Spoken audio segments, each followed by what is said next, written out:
¿Qué tal? Un saludo a todos aquellos que escuchen este audio de Muertos al Pecado.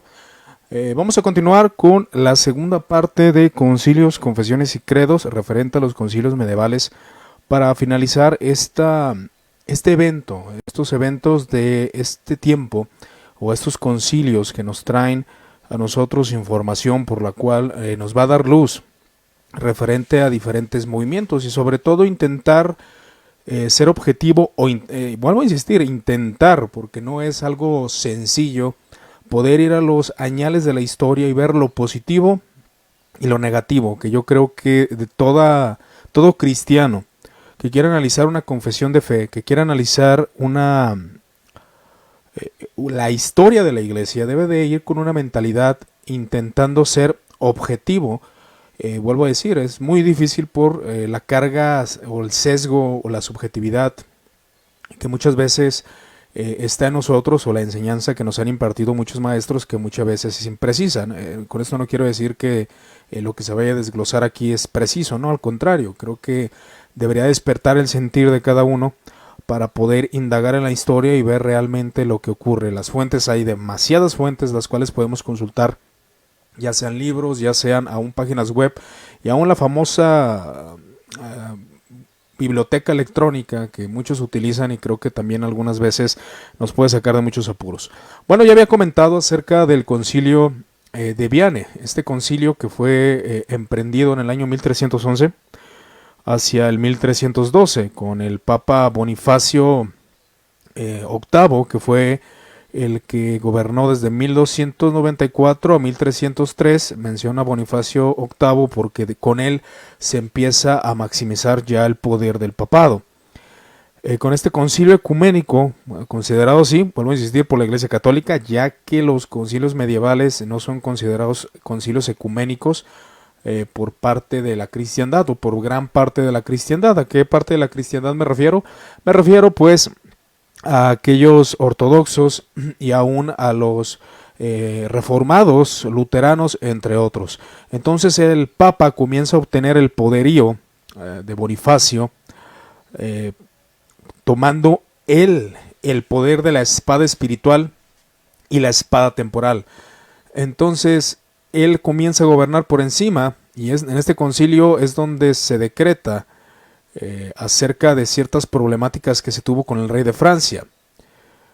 El rey de Francia tuvo ciertas problemáticas con el Papa y el rey ordenó el 13 de octubre de 1307 que ciertos cruzados o templarios más bien eran considerados herejes y fueron perseguidos por esto. Esto solamente fue algo malicioso.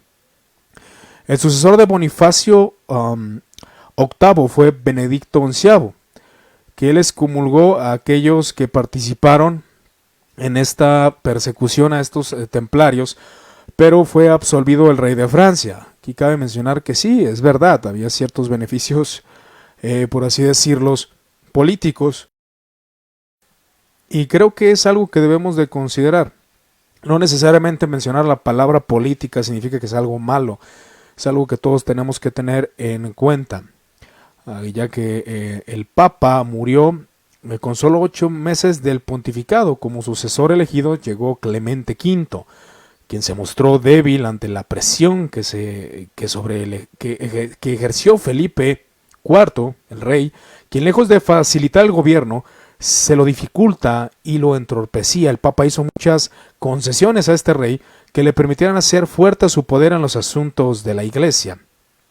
Parece ser que el rey de Francia quería gobernar precisamente en algunos asuntos eclesiásticos.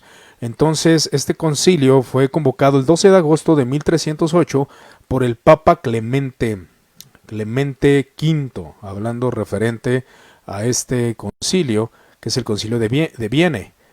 Entonces en este concilio francés, se comienzan a desarrollar algunos temas que ya hemos visto, algunas cuestiones de la fe, la reforma de la iglesia y algo que hemos estado considerando respecto a todo esto, que ha sido la reconquista de Tierra Santa. Ya mencionamos en el audio anterior cuáles fueron los propósitos por el cual comenzaron las cruzadas y aún los propósitos de la Inquisición. Entonces se condenó a seguidores de Pedro Juan Olivi, quien encabezaba una facción radical de la orden franciscana, conocidos como los espirituales, cuya doctrina se basaba en la observancia de la pobreza extrema, una exageración dentro de la iglesia al ver tanta riqueza, tanto poder. Pues bueno, es obvio que iba a haber personas que iban a rechazar esto por precisamente lo que causa no la riqueza, sino el mismo pecado del ser humano que causa en el hombre, que es precisamente la avaricia. Entonces también se condenaron a otros exponentes. Se le conoce como movimiento del libre espíritu. Estos personajes practicaban actividades, perversidades sexuales, como su culto espiritual, y bueno, pues obviamente la iglesia tenía que trabajar para vencer este mal. Entonces se decretó asimismo también en este concilio la creación de cátedras del griego, y esto es algo que quiero enfatizar. Precisamente en la Edad Media, y es algo que se ha mencionado mucho, se dice que era una época de ignorancia. Claro que sí, es como ahora había cierto sector de la población que no tenía acceso al conocimiento. Pero la realidad es de que en este tiempo fue cuando se empezó a utilizar los patrocinios. ¿Qué significa de esto? Que los ricos patrocinaban a los pobres, y de esto participaron muchos exponentes, aún como Juan Calvino, aún el conocido Jacobo Arminio, que fue patrocinado por un rico para poder estudiar. Entonces, que bueno, ellos ya no son de la Edad Media, ellos ya son de la Edad Moderna, pero en este tiempo se empieza a desarrollar todo esto, y ya vimos que había cierta enseñanza para los pobres. Entonces buscaba enseñar el griego y el hebreo y el árabe en las universidades. Al constatarse que el conocimiento de dichas lenguas era necesario para la labor evangelizador de Oriente, aquellos que pues bueno, obviamente se estaba teniendo aquellas cruzadas, y cuando se gobernaran ciertos lugares pues necesitaban gente que pudiera hablar estas lenguas y con esto pues evangelizar a la población. Entonces se empieza a enfatizar sobremanera la reforma de la iglesia, y es algo que tenemos que tener muy en mente, y vuelvo a insistirlo porque compagina demasiado con lo que vamos a ver después. Tenerlo en mente que desde el año 1200, desde los primeros concilios, aún desde el Lateranense I, se buscaba una reforma eclesiástica y la unidad de la iglesia. Como ya sabemos, hubo el primer gran cisma, que fue el cisma de Oriente, donde la iglesia oriental, o la iglesia ortodoxa, como se le conoce, tuvo esa separación con la iglesia católica, y esa fue la primera separación de la iglesia. Entonces comienza a haber este gran deseo por establecer una reforma eclesiástica, donde obviamente hubiera vicios erradicados, una doctrina correcta y entre algunos puntos, también el control de ciertas órdenes, que no hubiera más cismas eclesiásticos después de lo que ocurrió en 1054. Pero aquí tenemos un evento que se le conoce el cisma de Occidente, y este cisma de Occidente fue cuando se levantan tres papas, mencionados como Gregorio, Benedicto y Alejandro. Estos tres papas, cada uno pues pretendía ser la cabecilla de la iglesia, pero realmente pues esto trajo muchos males. Y es donde se forma el Concilio de Pisa. El Concilio de Pisa del año 1409 comienza a mostrar esta división que ya había durado 30 años. Una división donde había tres papas que había durado 30 años. Entonces este periodo conocido es el cisma de Occidente. El de Oriente es el de la iglesia ortodoxa, y el de Occidente es donde tres papas comienzan a gobernar dentro de la iglesia. El concilio depone a los papas a Gregorio XII de Roma, a Benedicto XIII de Aviñón, y seguido de un cónclave donde los cardenales escogen a Alejandro V, dando paso a los contemporáneos llamado el maldito trinomio. Este concilio de Pisa no es reconocido por la Iglesia Católica Romana. ¿Por qué? Porque aquí es precisamente donde la doctrina conciliar tuvo ese efecto, por medio de un concilio vamos a elegir un papa. Y la doctrina conciliar fue condenada después. ¿Y la doctrina, qué es la doctrina conciliar? Ya lo mencioné en el otro audio. La doctrina conciliar es donde el papa se debería de someter o debería de hacer caso a aquellas alusiones que hiciera el concilio, es decir, que hubiera un gobierno conciliar, donde todos tomaran las decisiones y no solamente el papa, como vimos en un concilio anterior, donde el papa ya había tenido, pues vaya, los establecimientos del concilio ya se habían tomado en cuenta, y por consecuencia ya no había esa participación tanto del concilio, aunque sí se tomaron en cuenta sus opiniones, pero realmente no hubo gran papel del concilio. A pesar de no ser elegido como era habitual en un papa, la posición de Alejandro era mejor que la de Gregorio y la de Benedicto. Esta situación en Francia, Inglaterra, Portugal, Bohemia, Prusia, algunos estados de Alemania, Italia y el condado de Beniacín eran seguidores de Alejandro. Entonces, en Nápoles, Polonia, Baviera y parte de Alemania eran seguidores de Gregorio, y España y Escocia eran seguidores de Benedicto. Entonces aquí se condenan a los demás papas, y el patriarca de Alejandría, un patriarca pues obviamente de la ciudad de Alejandría, decía, conocido como Simón de Cramaut, dirigió una carta en agosto llamada Benedicto XIII y Gregorio XII, donde se dijo que eran herejes, culpables de perjurio, violación a las promesas solemnes y culpables de escandalizar a la Iglesia universal. El concilio fue también duramente condenado por Teodore Urie. En el partido gregoriano dudó de los motivos del concilio de Pisa. Un partidario violento, Benedicto Bonifacio Ferrer, lo llamó convento de demonios al concilio de Pisa, y Santo Antonio, Tomás y Cayetano, entre otros, pusieron en duda la autoridad de este concilio. Los historiadores protestantes, ahí es donde la reforma comienza a tomar fuerza, vieron esto como un anuncio, como un preanuncio a la reforma por este evento de los tres papas, el cisma. El cisma de Occidente fue el que abrió mucho campo a dudar acerca de la legitimidad del obispo de Roma. Algunos ya empezaban a dudar respecto a esto. Pero aquí se forma el Concilio de Constanza en el año 1413. Este Concilio de Constanza fue puesto por el emperador Segismundo de Luxemburgo y el antipapa Juan XXIII. Este Concilio de Constanza fue un concilio ecuménico por parte de la Iglesia Católica. Vuelvo a insistir, estos concilios no son aceptados por la mayoría de la cristiandad. Entonces, el 30 de octubre de 1413 se comienza este concilio. Los temas fue acabar con el gran cisma de Occidente y estudiar la reforma de la Iglesia. Era necesaria una reforma eclesiástica. Aunque se tomaron otras decisiones, una de ellas fue la condena del conocido reformador o prereformador Juan Hus, que vamos a analizar un poco su doctrina en esta ocasión. En el Concilio de Constanza se desarrollan en especial tres argumentos o causas. La causa de la unión, buscaban la unión eclesiástica, por lo que se intentó poner fin al gran cisma. La causa de la fe, por lo que se condenaban las doctrinas heréticas de Wycliffe y Hus, entre otros, y la causa de la reforma de la Iglesia. Pero ¿cuáles eran las doctrinas que se acusaban? Primeramente tenemos al expositor John Wycliffe.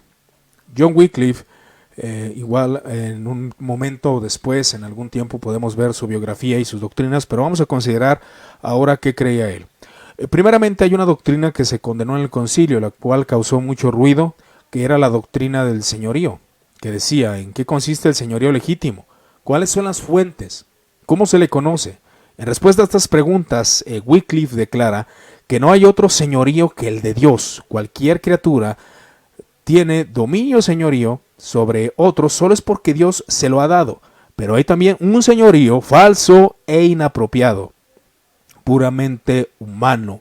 Y esta doctrina daba mucha cavidad a una rebelión papal, es decir, rebelarse contra el Papa, porque eran considerados esos tres papas como papas indignos.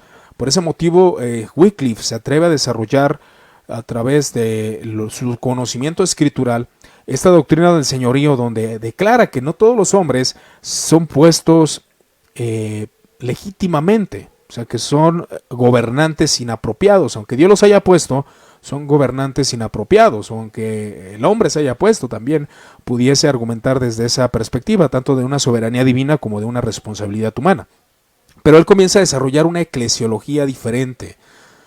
Con el correr de los años, Wycliffe empezó a acentuar la autoridad de las escrituras por encima del Papa y la tradición eclesiástica, tomando en cuenta que las escrituras, conforme a la interpretación de John Wycliffe, comenzaba a tomar mucho auge referente a que la escritura debería tener más. Ahora, cabe mencionar porque muchas veces se intenta hacer a estos personajes como si fueran de nuestros tiempos. La realidad es de que no estaban ellos avalando que el Papa o la tradición eclesiástica fueran mala. De hecho, ellos seguían dentro de la Iglesia Católica, ellos se consideraban a sí mismos católicos. Entonces estaban de acuerdo con lo que decía Tertuliano, que el sentido de las escrituras le pertenecen a la Iglesia y por tanto han de ser interpretadas dentro de ella y por ella. Pero no estaba de acuerdo que la Iglesia fuera lo mismo que la jerarquía eclesiástica. Aquí es donde ya se empieza a cuestionar la eclesiología de la Iglesia Católica, diciendo John Wycliffe: la verdadera Iglesia está formada por los predestinados, por los verdaderos elegidos.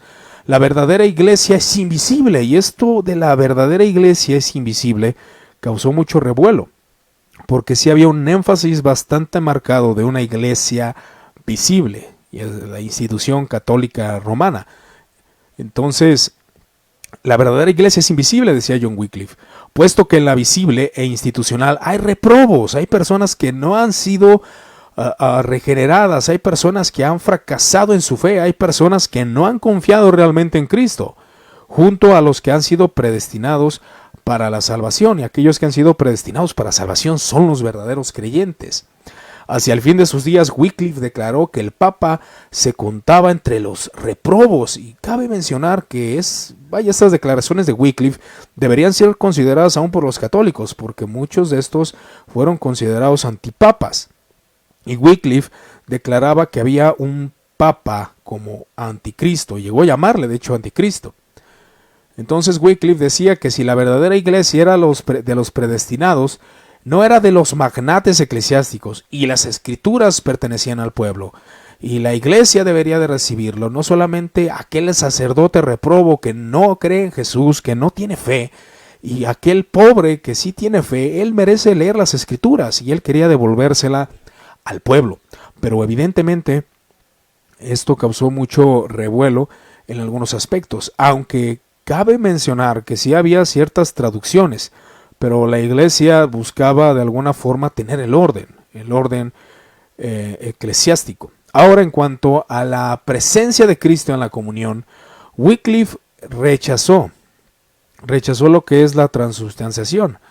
El punto de la enseñanza de Wycliffe, y precisamente fue por lo que se les condena, se le declara hereje por decir que la presencia de Cristo solamente está en la comunión, es decir, que los materiales no se transforman en el cuerpo y la sangre de Cristo. A través de los siglos y después del tiempo, este fue el culto cristiano por excelencia. De hecho, la comunión, como algunos sabrán, lo que es la Santa Cena tomaba un lugar bastante importante dentro de la iglesia. Estoy hablando desde la patrística hasta la Edad Media. Cuando comienza a volverse no algo secundario, pero algo de menos tiempo, ya fue en el tiempo de la Reforma.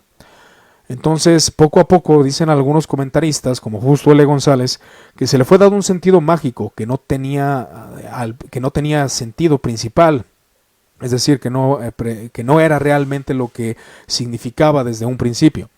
En la piedad popular surgió la idea de que el pan y el vino se convertían literalmente en el cuerpo y la sangre de Cristo, y es algo que ya hemos visto que se consideró en el Concilio Lateranense IV. Entonces, en el siglo VIII, en el Cuarto Concilio de Letrán, precisamente se promulga la doctrina de la transubstanciación, según el cual, al celebrarse la comunión, la sustancia del pan desaparece, el cuerpo de Cristo ocupa su lugar, al tiempo que se conservan los accidentes del pan, tamaño, color, sabor, etc. Lo mismo decían acerca de la sangre y del vino, ¿verdad? Entonces Wycliffe rechaza esa doctrina. No porque quisiera restarle importancia a la comunión, jamás. Él no fue alguien que dijera que la predicación ocupara el lugar de la comunión, cosa que se dijo o se ha afirmado con exponentes después de la Reforma. Ni tampoco que creyera que no ocurría un verdadero milagro, porque él sí creía que Cristo estaba en el pan. Sí creían que la presencia estaba en el pan, pero los materiales seguían siendo, pues ahora sí que no había un cambio sustancial. Entonces, él decía que esto contradecía la doctrina de la encarnación. ¿Por qué? Porque él dice, si Cristo se hizo hombre, la carne siguió siendo carne, el cuerpo humano siguió siendo humano, no se divinizó. Entonces, él afirmaba que cuando ocurría esto de la presencia del cuerpo de Cristo en el pan y en el vino, era precisamente un evento milagroso, claro que sí, pero el pan seguía siendo pan y el vino seguía siendo vino. Entonces estaba ahí la presencia, sí estaba, había un milagro, la presencia estaba ahí en el pan y el vino. Él jamás dejó ese sentido de importancia del milagro de la comunión, jamás Wycliffe hizo tal declaración. Entonces Wycliffe no expresó claramente, pero según vemos más adelante en lo que se refiere al modo en que Cristo está presente en la comunión, estas opiniones de Wycliffe se asemejan demasiado a lo que vamos a ver con Martín Lutero, que vamos a ver las 95 tesis y vamos a considerar algunas confesiones luteranas después. John Hus, también alguien que fue condenado y precisamente en este concilio fue mandado a quemar en la hoguera. ¿Qué quería John Wycliffe? Aquí es donde entra este punto, hermanos, y vamos a considerarlo seriamente. ¿Por qué vamos a considerarlo seriamente? Porque John Hus, no quería una reforma doctrinal. Es decir, John Wycliffe abrazaba todos los puntos del catolicismo romano, pero él quería una reforma moral. Sus intereses no estaban tan apegados como el bohemio, es decir, como John Wycliffe. John Hus lo que quería se preocupaba más por las cuestiones de la práctica de la iglesia. En particular, no estuvo de acuerdo con Wycliffe acerca de la presencia de Cristo en la comunión. John Hus creía en la transubstanciación, sino que el fin siguió sosteniendo una posición muy semejante a lo que era en ese tiempo. O sea, él siguió con la posición de la transubstanciación. John Hus no cambió esa postura. Esto sirve para considerar y analizar algunos aspectos que lo dejaré al aire. Espero que usted como oyente intente hacer un análisis realmente qué pasa ahí, por qué John Hus siguió creyendo en la transubstanciación. Ahora, atribuciones de que era seguidor de Wycliffe, aquí es donde empieza la condena. Los intereses no eran precisamente aquellos. Entonces se le atribuye a lo que es al señor John Hus, que es seguidor de las doctrinas de Wycliffe. Pero esto no era una verdad, esto no era una realidad.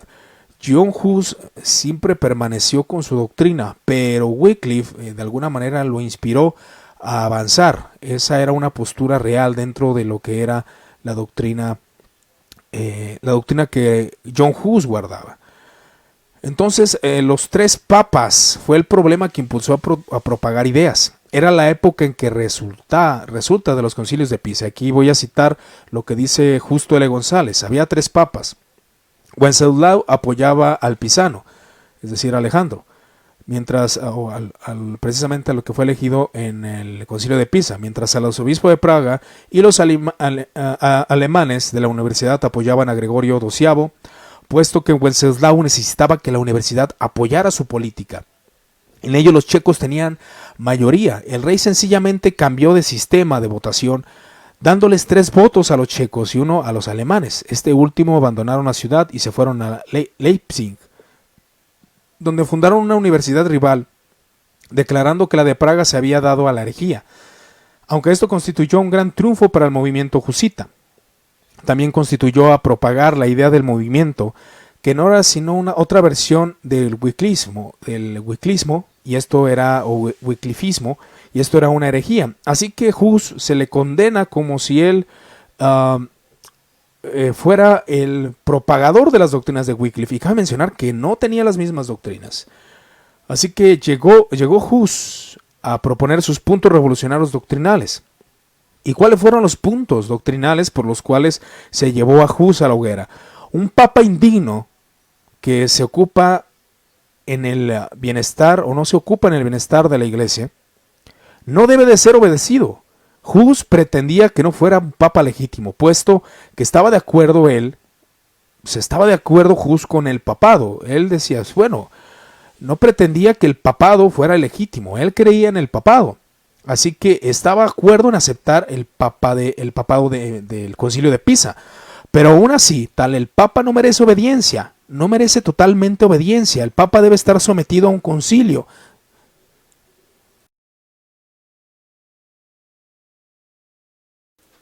El papa debe estar sometido a lo que es la iglesia y a las escrituras. Y esto no difería mucho del movimiento conciliar, que ya es un movimiento que he mencionado, que era donde el concilio de la iglesia tenía que tomar las decisiones precisamente de la iglesia, y el papa seguir o ser persuadido, o cuando el papa obrara mal, el concilio corregirlo. Entonces esa era la idea de John Hus. Hus quería que esto ocurriera, que el papa se sometiera tanto a las escrituras como al concilio. Entonces Hus acababa por seguir a Wycliffe en ese punto. ¿En qué punto? Precisamente en el punto del señorío, en el punto de que las escrituras deberían de estar por encima del concilio. Pero también el concilio, y apoyaba eso, que el concilio debía de tomar las decisiones correctas conforme a lo que las escrituras mandaban y no a lo que el papado decía, declarando que la última autoridad es la Biblia, y que un papa que no se ajuste a ella no debe de ser obedecido. Pero aún así esto era de ligeras diferencias, lo mismo que había dicho Guillermo de Ockham, al declarar que ni el papa ni el concilio, sino solo las escrituras son infalibles, que es lo que decía este expositor con tal de fin. Ahora no estaban en contra del papado, Eso es lo que quiero, digamos, hacer justicia respecto a eso. No se estaba en contra del papado. Se estaba en contra de que el papa tomara decisiones arbitrarias, sin el concilio y sin las escrituras, que fue algo que se empezó a gestar demasiado con el problema del cisma de Occidente, donde había 3 papas. Entonces otro punto que empezó a enardecer a John Hus fue el abuso de las indulgencias, así que se necesitaba costear muchos eventos. Juan XXIII, el Papa Pisano, estaba en guerra con Ladislao de Nápoles. En esta contienda su única esperanza de victoria estaba en lograr el apoyo, tanto militar como económico, del resto de la cristiandad latina. Por tanto, declaró que la guerra contra Ladislao era una cruzada y promulgó la venta de indulgencias. Y entonces ahí es donde se comienza a ver por parte de John Hus que no se debería hacer este abuso. Entonces, John Hus había comprado una indulgencia hace 20 años, antes de que ocurriera todo esto, pero él había cambiado de parecer y protestó contra este nuevo abuso. Y es algo que vamos a indagar respecto a las indulgencias y a la doctrina de las indulgencias, cosa que de alguna forma no se estaba en desacuerdo en una indulgencia, estaban en desacuerdo los abusos. Y es algo que vamos a considerar después, claro está. Y en segundo, solo Dios puede dar una indulgencia, decía el bohemio. Él es el que puede perdonar. Es decir, no estaban en contra de las indulgencias, pero sí estaban en contra de cómo se estaban impartiendo las indulgencias y el abuso de las indulgencias. Entonces, el rey tenía un interés, precisamente el rey que emitió este juicio, el rey del concilio, tenía interés de tener buenas relaciones con Juan XXIII, que de hecho es considerado un antipapa. Por ello el rey prohibió que se continuara criticando las indulgencias, pero ya era demasiado tarde. John Hus ya había esparcido por todos lados que las indulgencias o el manejo de las indulgencias no era el correcto. Así que en el año 1412 Hus fue excomulgado de nuevo por no haber compadecido ante la corte papal y se le fijó un breve plazo para acudir. 3 días más duró el proceso de John Hus. Repetidamente se le acusó de hereje, pero cuando se le señalaron doctrinas concretas en las que supuestamente consistía su herejía, Hus demostró que era perfectamente ortodoxo, o sea, no estaba en contra de la doctrina católica establecida. Solamente la doctrina por la cual se le acusa a John Hus, vuelvo a insistir, fueron el abuso de las indulgencias, que sí las criticó, fue precisamente algunos eventos referente a lo que es el papado, que el papa debería de someterse a las escrituras y al concilio, que era algo que ya se estaba propagando precisamente por estos abusos y este evento principal de los tres papas. Entonces, todo el concilio pedía que Hus se le sometiera a retractarse de sus doctrinas. El concilio quería que Hus se retractara, pero él no estaba dispuesto a retractarse, no tanto porque no reconociera tal vez una clase de error, sino porque él sabía que si se retractaba, sus seguidores serían considerados como herejes. ¿Por qué? Porque se le estaba acusando de seguir a Wycliffe, y cabe mencionar que no era seguidor de Wycliffe, en todas sus doctrinas no, solamente en algunos aspectos sobre la escritura, de la obediencia del Papa a la escritura, y sobre el movimiento conciliar, que también influenciaba mucho, aunque no estaban todo de acuerdo, pero sí era una evidente realidad que John Hus estaba de acuerdo con eso. Entonces, si él afirmaba o se retractaba, se le iba a acusar a él que era seguidor de Wycliffe, y por tanto a sus seguidores los husitas se les iba a acusar de que eran también seguidores de Wycliffe y se les iba a perseguir a ellos. Entonces solamente le pedían una sencilla retractación, pero él quería hablar acerca de sus doctrinas, acerca de que no estaba de acuerdo con John Wycliffe acerca de lo que era la comunión, la transubstanciación, que él la creía John Hus, pero ellos no lo querían escuchar, jamás lo escucharon. Y ahí es donde se ve esa injusticia que fue del concilio, porque realmente John Hus era un católico. Solamente quería que el Papa o el gobierno se sometiera a lo que las escrituras decían y se sometiera al concilio, ¿verdad? Para que no hubiera todos estos eventos. Aunque de alguna manera Hus estaba a favor del obispo que fue elegido en el concilio de Pisa, pero al parecer eso no fue suficiente. Entonces, una sencilla retractación hubiese bastado. El cardenal Saveirella preparó un documento en el que se le exigía a Hus que se retractara de sus errores y aceptara la autoridad del concilio, aunque el documento estaba cuidadosamente escrito, porque sus jueces querían darle toda la oportunidad de retractarse y así ganar la disputa. El reformador checo sabía que si se retractaba, se le condenaría con ello a todos sus seguidores, pues si declaraba que sus doctrinas eran las de sus enemigos, las que sus enemigos pretendían, estaría implicando que sus compañeros sostenían las mismas cosas y que eran por tanto herejes, cosa que no era verdad. Vuelvo a insistir, John Hus no era rotundamente seguidor de Wycliffe, solamente en algunos pequeños puntos. Y la respuesta de Hus fue firme: apelo a Jesucristo, el único juez todopoderoso y totalmente justo. En sus manos pongo mi causa, puesto que él ha de juzgar a cada cual, no a base de testigos falsos y concilios cerrados, sino de verdad y la justicia. Entonces ahí es donde John Hus: te ruego que tengas misericordia de mí y de mis enemigos, murió cantando salmos el obispo John Hus. Considerado como una injusticia, podríamos obviamente analizarlo. Entonces la elección del Papa en este concilio, finalmente la elección del 11 de noviembre de 1417 del moderado cardenal Otón de Colonna como Martín V, logró aplacar las tensiones. La elección del Papa se mostró en extremo compleja por constantes presiones monarcas que, preocupados por la presencia de Segismundo, buscaron también influir en la decisión. Se llegaron a resolución de que aquí ninguno de los tres había sido ostentado con el título de Papa hasta el momento que se podía elegir a uno, cuando se elige precisamente a Martín V y se depone a los demás papas. Causa de la fe. El concilio continuó también las obras de Pisa en cuanto a las reformas doctrinales de la teología sacramental. La teología sacramental era muy importante y de hecho fue lo que se le acusó tanto a John Hus como a John Wycliffe y también a Jerónimo de Praga. Fueron condenados como herejes precisamente por la teología sacramental. Esa fue la herejía según se declara. ¿Y por qué no se declaran las demás doctrinas? Bueno, es que de alguna forma los concilios estaban de acuerdo de que el Papa debería de someterse al concilio y a las escrituras, pero este problema no se vio tan a fondo respecto. Aquí el problema fue de que no querían, es evidente que el rey quería quedar bien con con el Papa Juan para que no hubiera más ediciones, para que no hubiera más divisiones, que era lo que a fin de cuentas se quería establecer en la doctrina, pero obviamente en este concilio podemos considerar muchas injusticias al no dársele un buen juicio a John Hus. Los restos de Wycliffe, que fueron llevados ya décadas muertos, fueron exhumados y transportados a Constanza, donde fueron quemados. Juan Hus fue arrestado como hereje el 28 de noviembre de 1414. En su ausencia, el rey Segismundo, que había garantizado su protección, fue quemado el 6 de julio de 1415, hasta que pasó la guerra de los 30 años con esta problemática de los papas.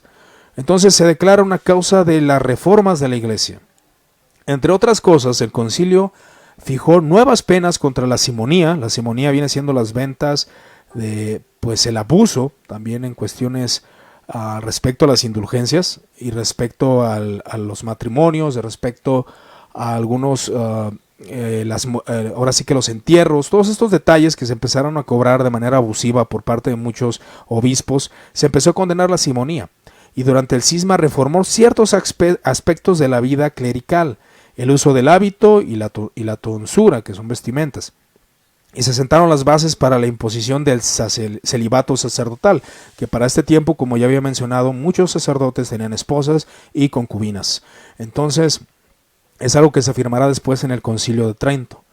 La convocatoria frecuente de los concilios generales es un medio eminente para cultivar el patrimonio del Señor, dicen algunos. Limpia los brezos, espinas y cardos de las herejías, errores y cismas, corrige las desviaciones y reforma lo que se ha deformado, y produce un fértil y rico cultivo para la viña del Señor.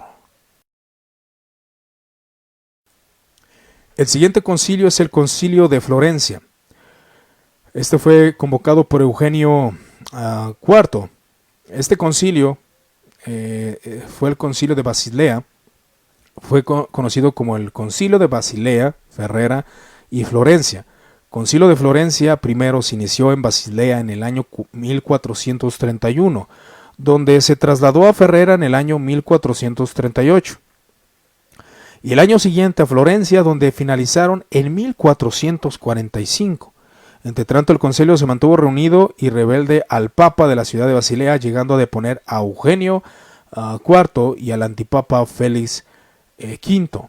Es considerado por la Iglesia Católica también como un concilio ecuménico. El concilio de Florencia es muy importante también este concilio porque vamos a considerar ciertos aspectos. Se lograron uniones aparentes con la Iglesia armenia, copta y siriaca, que también habían sido parte de la división de la Iglesia del primer cisma. Entonces, el Papa Martín, que era el Papa oficial, aunque sí estaba preocupado por el avance de la teoría conciliarista, que era el problema que se les estaba dando de ese manejo diferente dentro de la Iglesia para que el Papa no tuviera un poder absoluto. Entonces, en el Concilio de Constanza se convocó un nuevo concilio en Pavia, el cual se inició en 1423, pero a causa de la peste fue cambiado de lugar. Al no resistir el número considerable, muchas personas no fueron a este concilio. Entonces, el Concilio de Basilea, así una comisión se ocupó de los problemas de la fe, con los objetivos principales de herejía jusita y la unión de la Iglesia Ortodoxa. Querían separar esa herejía jusita, no querían más divisiones, la Iglesia Ortodoxa estaba separada, lo que querían ellos era una unificación. Por tanto, deseaban una comisión de la reforma de la Iglesia, y vuelvo otra vez a insistir, reforma eclesiástica, que es lo que los concilios medievales siempre estuvieron dispuestos. Cuando el concilio comienza a impregnarse de la doctrina del conciliarismo, es decir, vuelvo a insistir, para que quede bastante claro, el conciliarismo es que el concilio debe de estar por encima del Papa. Es decir, que el Papa sí es el primero entre todos, es el obispo principal, decían ellos, pero el Papa debe de someterse a las decisiones del concilio, como se había hecho en los primeros concilios ecuménicos, según la cual se daba preeminencia a los decretos aprobados en las asambleas conciliares frente a las decisiones del Papa como monarca absoluto de la Iglesia. Eugenio IV, el 18 de diciembre, decide disolverlo. Sin embargo, los participantes en Basilea reforzaron esta doctrina conciliarista. Vuelvo a insistir, es la preeminencia de los decretos aprobados por la asamblea conciliar a las decisiones del Papa como monarca absoluto de la Iglesia, es decir, que el concilio tomara las decisiones juntamente con el Papa, en pocas palabras. Pero se hace el concilio de Ferrera.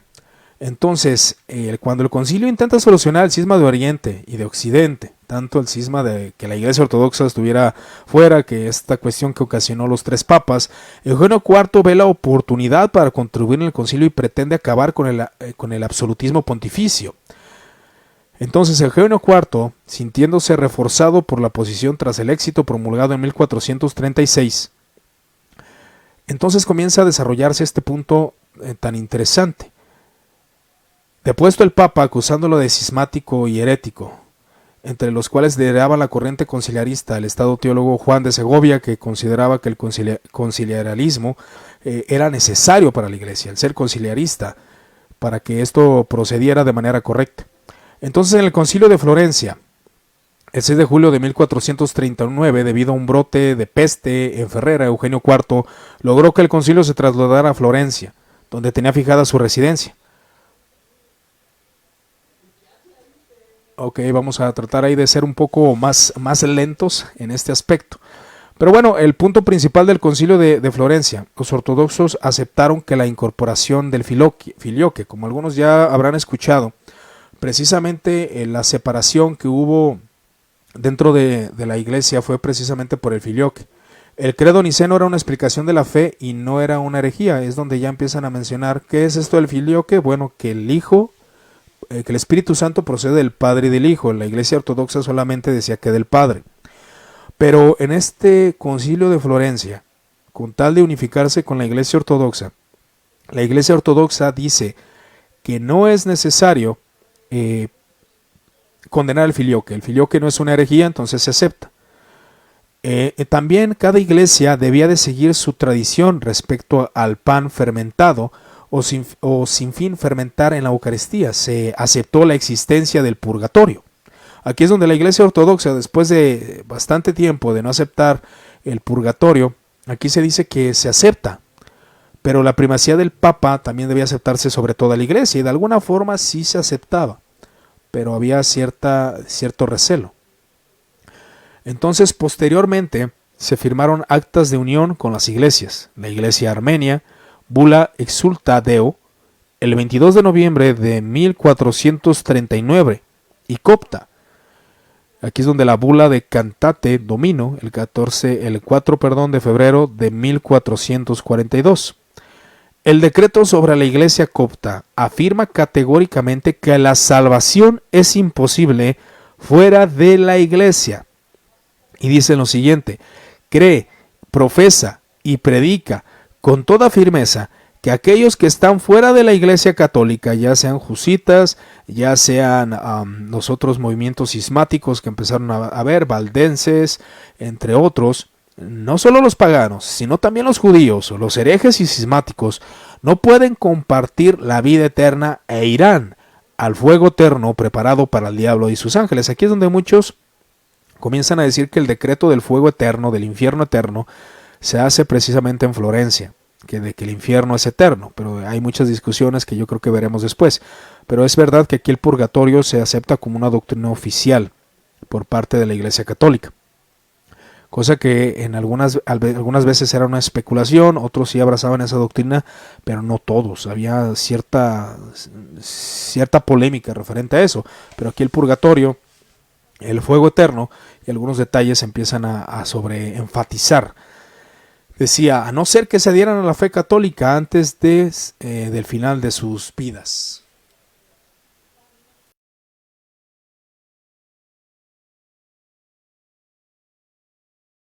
Entonces aquí se finaliza el concilio, el fin del concilio en Roma, con la aceptación de los decretos de unión tanto de la Iglesia Ortodoxa o la Iglesia griega y la Iglesia armenia. Podía darse por terminado el concilio en Florencia. Sin embargo, como en Basilea persistían con la reunión y el pequeño cisma, Eugenio IV quiso mantener el concilio abierto.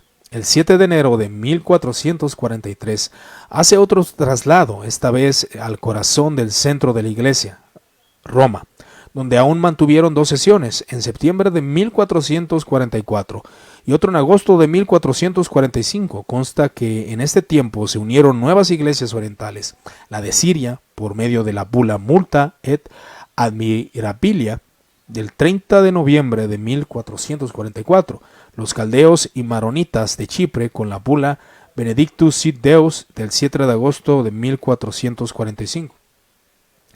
En Basilea hubo 2 sesiones que después se disolvería espontáneamente el concilio tras la abdicación del antipapa Félix. Bueno, en este punto sí me gustaría alguna vez considerar los motivos de lo que es un antipapa para que quede claro para algunos. Pero ¿cuáles fueron las repercusiones? Sin embargo, hubo oposición por parte de los monjes griegos, que tenían un gran poder en la Iglesia de Oriente. Y la conquista de Constantinopla por parte de los turcos acabó con el acuerdo, rectificando la separación entre varias iglesias en 1472. O sea, no hubo la unificación de la iglesia que tanto se preocupaban los papas, para que la iglesia volviera a ser una. Pero no, se quedó dividida, aunque hubo ciertos acuerdos, algunos ortodoxos o griegos querían su acercamiento con Roma, algunos otros no. Y había una preocupación real por los cismas. Y vamos a finalizar con el último concilio medieval, el concilio de Letrán V, precedido por el Papa Julio II y también el Papa León X. El quinto concilio lateranense se celebró en Roma, teniendo como sede Basílica de San Juan Letrán, y desarrollándose en 12 sesiones entre el 3 de mayo de 1512 y el 16 de marzo de 1517. Y esto eso de 1517 lo enfatizo precisamente por lo que va a ocurrir. Está considerado por la Iglesia Católica como el 13º concilio ecuménico, para ellos, para los católicos, y el 10º de los celebrados en Occidente, es lo que se dice en algunos. Entonces, en el concilio de Pisa, el inicio del concilio se retrasó hasta el 1 de octubre, teniendo lugar entre 7 u 8 sesiones, en las que se procedió a suspender a Julio II y se intentó recuperar el espíritu conciliarista. Otra vez querían que el concilio estuviera a la par en las decisiones y no solamente el Papa, que animó a los concilios de Constanza y Basilea para trasladarse en 1512 a Milán, donde bajaría hasta su disolución. Entonces, el concilio en julio del 11, o más bien en julio segundo, falleció el 21 de febrero de 1513, cuando solo se habían celebrado 5 sesiones en las que los acuerdos más relevantes hicieron referencia a esto. La condena del concilio de Pisa, o sea, se condena que el papa que fue elegido en ese concilio es ilegítimo y que la doctrina conciliarista debería de ser condenada. Entonces aquí triunfa el absolutismo papal. Entonces el movimiento conciliar es la culminación del constitucionalismo de la Edad Media. Supone la línea divisora entre los mundos medieval y moderno. Se trata de una expresión probablemente exagerada. El concilio, de hecho, se consideró más conservador que el revolucionario al tratar volver a la forma equilibrada y conciliar del gobierno de la Iglesia. Querían que fuera un gobierno mutuo entre el concilio. Con los concilios mandaba, no solamente el Papa. Propia de la Iglesia antigua, que había sido amenazada por tendencias hacia la monarquía papal, donde el poder absoluto del Papa se quería poner por encima del concilio, y un absolutismo, a partir de la Reforma Gregoriana, desde finales del siglo XI en adelante. Entonces el sucesor de Julio fue el Papa León X. Continuó con el concilio logrando los siguientes acuerdos en las 7 sesiones que presidió. La adhesión al concilio de los franceses, quienes tras la muerte de Luis XII y su sucesión por Francisco I, abandonaron la postura del concilio de Pisa, es decir, la postura conciliarista y el papado. Y bueno, el papado o el papa que fue condenado precisamente ahí. Entonces la condena de Piero Pomponazzi y su doctrina de la negación de la inmortalidad del alma, también este fue condenado, un evento doctrinal. Este hombre llamado Piero es condenado porque negaba la inmortalidad del alma, y en este concilio, en el concilio lateranense, se afirma, el alma es eterna. Entonces, la obligación de que toda obra impresa tiene que ser autorizada por la Iglesia. Esto que se empezaba a mencionar, y este es un concilio bastante conocido respecto a eso, de que realmente todo lo que todo lo que fuera impreso debería de ser analizado por la Iglesia. El concilio lateranense discutió mucho acerca de una reforma, la reforma de la Iglesia. pero hizo poco. Se obtiene un sentimiento muy extraño en el concilio. Acabó en marzo de 1517, unos 6 meses antes de que Martín Lutero iniciara la reforma clavando sus 95 tesis en la puerta de la iglesia de Wittenberg, pero existía una inconmemorable inconsistencia a propósito de la tormenta que se avecinaba. Las palabras del último decreto del concilio anunciado su cláusula resultan un poco o especialmente perturbadoras. Por último, los cardenales y prelados de los 3 comités del concilio nos han informado a León X en varias ocasiones de que no les quedaban temas para discutir y que durante varios meses nadie les había presentado ninguna novedad.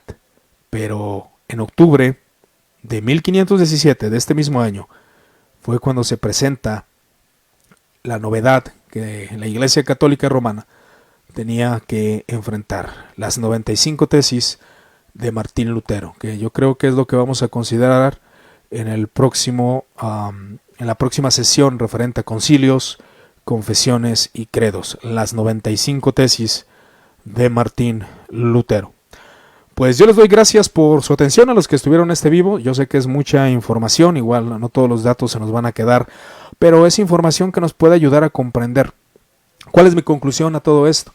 Bueno, la iglesia medieval deseaba reformas, y de hecho la reforma protestante o la reforma de Martín Lutero no fue una novedad, ya se había deseado una reforma eclesiástica. La misma iglesia y muchos sacerdotes pelearon por una reforma interna, pero vamos a ver el movimiento, la segunda fragmentación más importante de la iglesia, que viene siendo la primera, vuelvo a insistir, la de 1054, y ahora vamos a considerar la conocida reforma de la iglesia, que abrió campo a diferentes divisiones, tanto como la iglesia luterana, la iglesia presbiteriana y la iglesia anglicana. Y también vamos a considerar algunos movimientos anabaptistas. Después de esto ya vamos a considerar todos los concilios, todos los credos, y ahora más bien ya los credos de la iglesia, porque ya no son concilios. Vamos a empezar a analizar toda esa información y nos vamos a adentrar a las 95 de tesis de Martín Lutero, a la confesión de Habsburgo, a la institución de la religión cristiana, nos vamos a adentrar a las confesiones anglicanas, vamos a ver todo esto, todos los de las divisiones, cuáles fueron las doctrinas y los desacuerdos que empezaron a haber dentro de esta reforma que abrió paso a tantas divisiones dentro de la iglesia. Y también vamos a considerar a los movimientos secundarios, vuelvo a mencionar tanto como los anabaptistas, vamos a analizar la confesión de Westminster, vamos a llegar a la confesión bautista de 1689, a otras confesiones, hasta llegar al tiempo de nuestra edad moderna o hasta el siglo XXI. Pues les doy gracias por su atención. No sé si tengan alguna duda, algún comentario referente a esta serie. Igual me espero unos segundos por si alguien quiere comentar algo. Aquí vamos a tomar un poco al café, porque bueno, son temas que son pesados por lo mismo de que es mucha información, pero creo que al menos en mi experiencia, les comparto mi experiencia como alguien que pues he estado leyendo, aprovechando esta cuarentena. He estado leyendo y son detalles que a lo mejor ya se conocen, pero empiezas a ver lo positivo de ciertos concilios medievales, comienzas a ver lo positivo que había aún adentro de la Iglesia Católica y lo negativo que había dentro de la Iglesia Católica. Ahora, cuando analice las confesiones reformadas, también vamos a analizar lo positivo y lo negativo, hermanos, porque no todo lo de la reforma fue positivo, cabe mencionar. De Eclesiastés, no, hermano, precisamente porque me dediqué a estudiar en varios libros y ahora sí que me consumió esta serie de concilios, confesiones y credos, y quería acabar precisamente con la edad medieval para darle entrada a la edad moderna o a la iglesia reformada. Me interesaba llegar al tiempo de los credos o de las confesiones, porque ya vimos lo que son de alguna forma algunos primeros credos, vimos los concilios, pero ahora vamos a ver las confesiones, que ahí es donde ya vamos a analizar respecto a esto. Pero bueno, yo creo que aprovechando, si Dios nos permite y continuamos con tiempo libre, que bueno, que hemos estado trabajando, pero también he tenido tiempo más libre para poder indagar, para poder estudiar. Entonces yo creo que voy a voy a tocar esa serie. Voy a continuar con el capítulo 4, si no me equivoco, de Eclesiastés, la respuesta de Dios al existencialismo. Claro que sí. Vamos a continuarla. ¿Qué otra serie por ahí tenemos pendiente? Bueno, solamente Concilios, Confesiones y Credos y Eclesiastés. Para el día miércoles, si no ocurre un imprevisto, espero que no, voy a tener una conversación con un hermano que, bueno, él suele ser de la postura teonomista. Y vamos a hablar un poco acerca de la política y la iglesia. Por si alguno quiere estar presente, pues puede obviamente hacerlo. Gracias, Oscar, por tu pregunta. No sé si alguien más tenga alguna pregunta, algún comentario, alguna recomendación de algún estudio que quieren que hagamos para esta cuarentena aquí en la página de Muertos al Pecado. Por ahí muchas páginas han estado haciendo algunos estudios. De hecho, Teología Filosófica ha estado exponiendo acerca de algunos filósofos, por si alguno de ustedes les interesa. Um, y bueno, hay algunos pendientes por ahí, algunos temas que queremos desglosar. Muy bien, mis hermanos, pues bueno, sin más que decir, yo me despido, les agradezco su atención y que tengan una excelente tarde.